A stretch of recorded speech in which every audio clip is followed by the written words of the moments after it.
Cancer एक मूजी बीमारी है, जानलेवा बीमारी है। तो रमज़ान में कहते हैं कि रोज़े पता नहीं ऐसे बीमार रख सकते हैं, यानी तो इनसे पूछते हैं कि क्या कैंसर पेशेंट भी रोज़े रख सकते हैं? जी बहुत अच्छा सवाल किया आपने, क्योंकि हमारे प्रैक्टिस में अक्सर जो पेशेंट्स हैं ये सवाल पूछते हैं हमसे, क्योंकि ज़ाहिर बात है एक हमारे ईमान का हिस्सा है रमज़ान। और हमारे लोग चाहे किसी भी हालत में हों, वो पूरी कोशिश करते हैं कि रमज़ान के महीने की सआदत को हासिल करें और रोज़ा रखें। तो मैं उनको जैसे सिंपल करके बता दूं। देखें, इसका सवाल ना हाँ है ना है। अच्छा। इसका सवाल ये है कि डिपेंड करता है कुछ फैक्टर्स के ऊपर। मरीज़ अगर किसी एक्टिवली किसी ट्रीटमेंट के ऊपर चल रहा है, कीमोथेरेपी पे चल रहा है, तो वो रोज़ा नहीं रखे, बेहतर है, हम उसको कहते हैं कि साइंसी बुनियाद पे, उसकी तो कंडीशन भी क्योंकि ऐसी नहीं उसके होती अंदर होगी। वोमिटिंग होने का इम्कान है। अगर उसको उस दिन कीमोथेरेपी के दौरान वोमिटिंग नहीं भी हुई तो 3 से 4-5 दिन के अंदर इम्कान है कि उसको वोमिटिंग हो जाएगी या वीकनेस हो जाएगी। तो अगर कोई समझता है डॉक्टर उसका कि उसका ये treatment plan active treatment chemotherapy के ऊपर चल रहा है, तो वो रोज़े से उन दिनों के अंदर इज्तनाब करें जब वो क्योर हो भी जाए। तो अच्छी खासी तकलीफ होती है। मैंने तो सुना है कुछ पेशेंट्स को तो ऐसा लगता है जैसे उनकी पूरे तन बदन में आग लगी हुई है, उनको सुकून नहीं मिल रहा होता।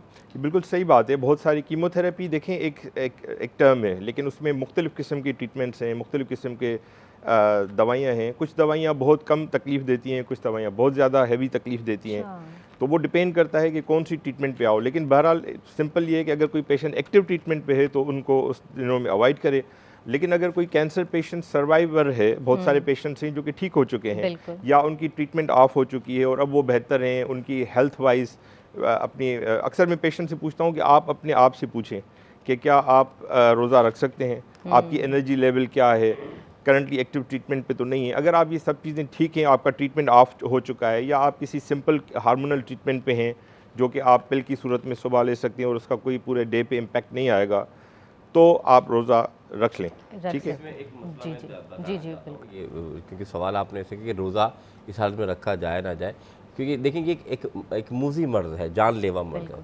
शरीयत ने यही फरमाया है कि अगर ऐसा मर्ज़ हो कि मिसाल के तौर पर अगर आप बाद में ठीक हो जाएं तो आप इसे तर्क करके बाद में रख लें। लेकिन ये वो मर्ज़ है, इसमें एक चीज़ कहलाती है, ये 2 अशख़ास ऐसे हैं जो रोज़ा ना रखें बल्कि इसके बजाय वो फ़िदिया दे दें। ओके। फ़िदिया क्या होता है? फ़िदिया मिसाल के तौर पे ऐसा मरीज़ या ऐसा बूढ़ा आदमी जो अभी भी और आने वाले वक्त में भी इस काबिल नहीं है कि उसका मैदा या उसका जिस्म इजाज़त दे कि वो रोज़ा रख सके, तो ऐसी बूढ़ी औरत या बूढ़ा आदमी क्या कर देगा? वो फ़िदिया देगा।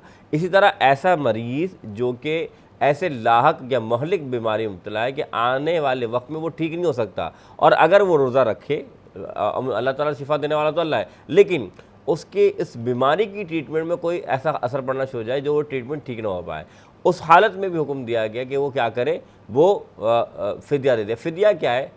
आप ये समझें कि जो हम फ़ितरा देते हैं, जो हम देते हैं, हम ईद के बाद, तो वो रोज़ाना की बुनियाद पे पूरे महीने का वो फ़ितरे की रकम हर दिन के लिहाज से बनाए और वो किसी मुस्तहिक को दे दे, तो वो फ़िदिया कहलाता है। इस तरीके से अल्लाह ताला की रहमत भी मिल जाती है और उसे सवाब भी मिल जाता है, भले उसने रोज़ा ना रखा।